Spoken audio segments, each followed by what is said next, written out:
I'm Dr. Julie Pham, founder of Curiosity Based. We help people practice curiosity in the world, starting in the workplace, because that is where we spend most of our waking hours. Curiosity as a practice boils down to self-awareness, relationship building, and clear communication. So join us as we interview leaders to see how they use curiosity at work.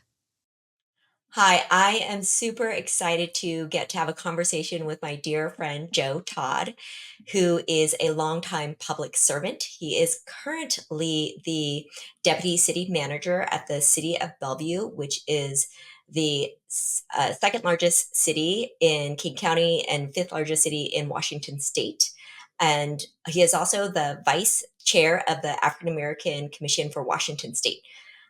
And I've always learned so much from Joe every time I have a conversation. And so, Joe, thank you for joining us at Curiosity at Work. Thank you. Glad to be here. So let's kick it off by if you could just explain what your role is and what the workplace is like. I mean, I know you've worked in a lot of different workplaces, but how many people work in the city of Bellevue and how do they work? So the City of Bellevue has about 1,700 employees, um, and they work across various departments like transportation, finance and assets management, IT, development services, community development. You name it. There's a department that's here that's focused on the work and engaged in the community.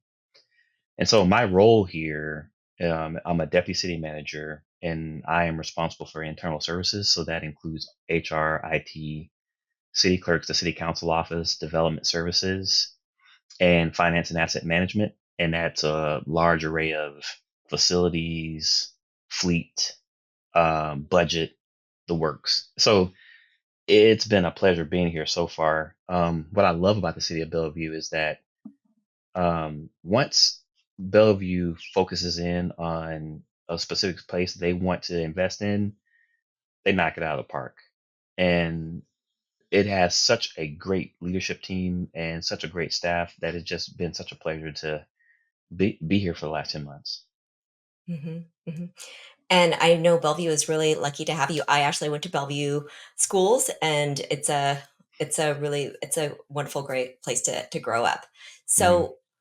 So we think of curiosity as a practice having these elements of self-awareness, relationship building, and clear communication. So I would love to actually start with hearing an example of how you have increased your own self-awareness at work, or how you've done it for others. And especially because I know that in most of the government agencies that you work for, you've actually been one of the few, if sometimes the only, African American executive leader. So how has that also influenced how you think about your own self-awareness? That's a good question. So I've been at the city of Bellevue for about 10 months now. Mm. Um, and chiefly, when I get into any organization, to me, it's all about building enduring relationships. And I always lead with I know sometimes people kind of think about when you say the word love at work, that's really not a place for it, but it is Mhm. because anything you love, you'll invest in. And Mhm. and I actually love my peers, and I love working with people who I can invest my time and my effort and my talents in so that we can do great things together. And so one of the things that I'm self-aware on is love means also empathy. Mm. It means, and I mean empathy from the perspective of always being able to put yourself in another person's shoes when you're thinking about challenging initiative that we have to implement, when you're thinking about challenging outcomes for a community. And I just really focus on the empathy of being able to put myself in another person's shoes. And then based on that, um, using that in my decision making process. And so I also look at it from perspective too, as you know, there aren't very many of folks that look like me that are in executive leadership roles like this. Mhm. And I'm always self-aware of the perspective, sometimes it's pretty heavy Mm. that the only the only interaction, the only engagement that some folks may have had with a black person an African American in a role like this will might be me, Mm, and mhm, I might be laying the groundwork for the people who come after me. I won't say might be. I am laying the groundwork mhm, mhm. for the people who come after me, and it always weighs heavy on me that I have to be almost perfect in some ways, and I'm not a perfect person, but it puts that kind of weight on you being the first in any kind of situation. So those are the things I really think about as I'm leading. Joe, did someone teach you that, or did you kind of just realize that you would have that responsibility Um, to so yeah. my father was Mm, a mhm, a leader, executive leader, and also a civil rights activist, and he always said that a lot of times you're gonna be the first in the organizations, and you are laying the groundwork for those folks that come after you, and to remember the fact that a lot of folks laid a lot of groundwork before you that now allows you to have these positions in life. And so you got to be laying that groundwork for that next person that's going to be able to have that chance as well. So mm. definitely my father and my mother. I mean, from the time I could have a conversation, right? They were instilling those values in me. All of our awareness of ourself comes from our family, from our ancestors, and I love what you had to say about love, because I think that leads us really well into our second question of just how do you build relationships at work, or how have you helped others build relationships at work? And I suspect it has something to do with love, but just I'd love to Mhm. hear it from you. Um, I think one of the key things that I do is from the get go, I just want people to be their authentic selves and be able to have an authentic, real conversation with me and talk about the things that are bothering them. Because I don't ever want to be transactional with anyone, and vice versa. I don't want them to be transactional with me, and so I want to have that real relationship that we are in this together, and we are dealing with those complex issues around race, around gender, all those things related to the workplace, and really thinking about how can we move forward in those areas and think about how we're engaging each other, and then from that perspective making sure that we're having those hard conversations to talk about how do we make sure that things are well understood and that the organization is moving forward in a great way because we're able to break down those barriers of talking about those things, and I'm open to it, and let's just keep the conversation going. And I think as folks find that I'm super open in those areas, they find that they can be open and they can be honest and they can let down their defenses, and let's really talk about life changing work that we can do together. That Joe, makes could sense. you yeah, but could you give a specific example of a story of a time where you had to demonstrate being open first or being your authentic self first so that they would feel comfortable doing that? I do. So a great example is um, I have worked with some incredibly smart women who will get into a conversation in leadership and will, if they're powerful women, if Mhm, they're direct, they get mistreated all kinds of ways. mhm, Um, uh, like they're too aggressive. Um, why is she angry? mhm, The laundry list of things that show up when you have a powerful woman in a role. And for me, a perfect example of that is in my role when I was at the city of Tukwila. mhm, That one of the big things was that we did have women in powerful roles, and that needed to be supported. mhm, mhm, And from my perspective, I always led as an ally to make sure that if a person was being strong in a meeting, or and someone would say that they're being aggressive, I was like, what do you mean? You were challenging the outcomes of that discussion, and nobody mhm, said you were being overly aggressive. They said that you were being passionate. So why is mhm, she aggressive and not passionate? And when we are in those types of situations and calling it out, that changes the whole perspective, right? Because then they know that there's not a safe place for them to Mm, be to disrespect and demean people, right? They know, like, mhm, nope, no, you're gonna have to come correct in these engagements, especially if I'm there. That mhm, makes sense. mhm. Yeah, it absolutely makes sense, and I can imagine that it also modeled for other people too, Yeah, of, hey, you can actually stick up for someone or ask a clarifying question. In this case, it's like, why are you calling it this when actually when you do it or when someone else does it, it's not called that. correct. So, mhm. Yeah. And so communication is such an important part of the workplace and clear communication because we all come from different perspectives. I mean, actually, even just what you described of, hey, why is this considered passionate in one case but aggressive in another? What do you do to help strengthen communication in the workplace for you or for others? Um, I think one of the biggest things is being very transparent about what we are trying to accomplish, and not having an agenda. Well, let me take that back. I think we all have an agenda when we are actually looking at things that we're trying to accomplish, right? Mhm, We've mhm, got this list of things that we want to happen. mhm. And so I think it's incorrect to say you don't have an agenda because you are going into like with some semblance of You an have a agenda. goal at least, right? There's You got a goal. You got a goal, right? goal or a purpose, mhm, a Yes, hope. yes. Sometimes it's a hope. So Right, right, right. And so I think if I'm transparent and mhm, communicating the outcomes that I'm looking for, and that outside of that, I am not trying to manipulate a situation, that I think when people see that I'm being transparent and I'm communicating all that I know about a situation and what we're trying to do to be successful, they reciprocate. And I think a lot of things about leadership is about modeling the behavior that you want people to deliver back to you. Sometimes I think that's overused, right? Model, right? But it's true. If you're a modeling transparent behavior, a lot of times folks will reciprocate.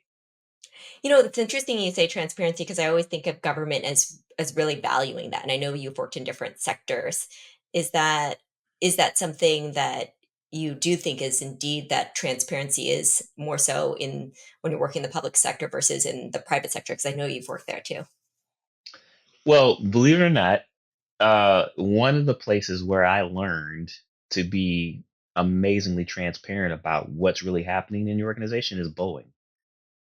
Right? You'll see that in the news now. They're saying like, you know, um, when people were trying to be transparent and trying to tell the truth, that they were being told like nobody wants to hear it, right? Let's keep that a secret. Let's keep moving. Let's cut corners, et cetera, et cetera. But when I was there, it was all about being transparent and telling the truth about where we are so that we could correct the issue and move forward. And I have brought that with me from a private sector perspective into the public sector, because the public sector is absolutely about being transparent about what you're trying to accomplish and what the outcomes are going to be.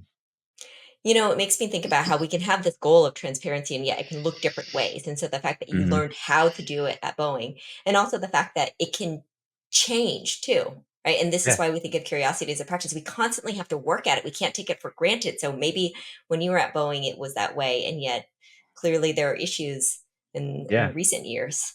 And so we can't absolutely. ever take something for granted. Yep, Mhm. absolutely.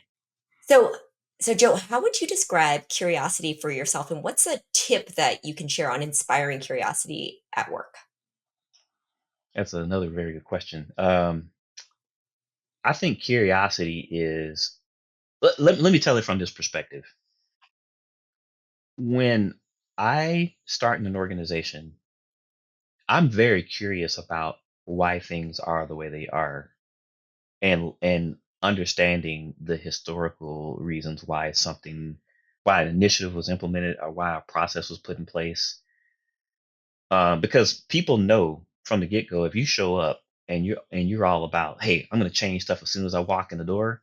That's not curiosity at all. That's just one to deliver on something that you think is the right way to do things. And it's not having curiosity about the culture and the organization and why things are the way they are, and understanding that, and then having those folks say, oh man, Joe really like sit down and listen and understood like from a cultural perspective how things are, why they are the way they are, before he started saying like, "Hey, let's make a change." Because I think people see that as respect of the work and processes that they put in place, like not you coming in and automatically going, "Oh, that stuff you guys did is stupid. I don't understand why you even did that." Right. And I think that's the way I see curiosity. And I also see curiosity in relationship building and understanding where a person's coming from and why that's important in setting direction and understanding a little bit about them. So when you're thinking about moving things forward, you have that relationship and you're curious about like what makes them tick so that you can work together and be successful. So coming in with that learner's mindset, because I know you've moved in quite a few different organizations, and each time being a student of why are things done the way they are done, and also with that individual too. Why does that person also particularly like do things hmm the way that they do? I So, think that's something I mhm, learned out of. I was a corporate auditor at one point, mhm, and if you're not curious as a corporate auditor, you might as well get another job, right? And I think some of that curiosity has come from that corporate audit training. mhm, mhm. So I also think that it's important to acknowledge there are times where we don't want to practice curiosity for a variety of reasons. And what do you find prevents people in your workplace from practicing curiosity? One, I think when you practice curiosity, you have to be vulnerable. A lot of times people don't want to be vulnerable. And man, if I ask that question, or if I pretend, or if I say I don't understand something, then they're gonna think that I'm not qualified to do my job, that I don't know what I'm doing. Why do we choose that guy? And I think what that actually prevents people from actually being curious is the vulnerability that it takes to be curious. Hmm. And the vulnerability of admitting I don't know, Yes, and it, maybe it, feeling it like is. It's okay to say I don't know. Mhm, mhm, Especially when you're new in an organization, it is just fine to say I don't know. mhm. And it also makes me wonder then how often do the leaders, the executives actually say, "I don't know," in front of people too? Because if people Yeah, never hear that, then it's hard for other people to feel safe being vulnerable. exactly right. I remember one thing that taught me about um, the vulnerability is um, when I was at Boeing. One of the spaces that I was in was in research and development, and really kind of thinking about curiosity and you must be curious when you're doing research and development. But Mhm. then we also had this edict from leadership that they didn't want people to fail. And Mhm. I'm like, what are we talking about? This is research and development. The whole point is failing so you can learn something new that makes your product or your service better. And so that's one of the places where I learned, like, we got new leadership that actually moved us away from not wanting to fail. And that's what I kind of really learned about, providing the environment for people to feel like they're safe to fail and learn and do it better the next time. Well, I'm so happy that you were able to get that new leadership who recognized that misalignment, because then what you learned at Boeing then influenced all these other places that you've led since. Yeah. So, one uh, one final question around curiosity is, what is a resource that has inspired curiosity in you? We always love to get tips here. What's your go-to resource? Um, I think one of the big things for me is I love to read, and there are different books that I've jumped into that have inspired me to be more curious about the way I approach life in general.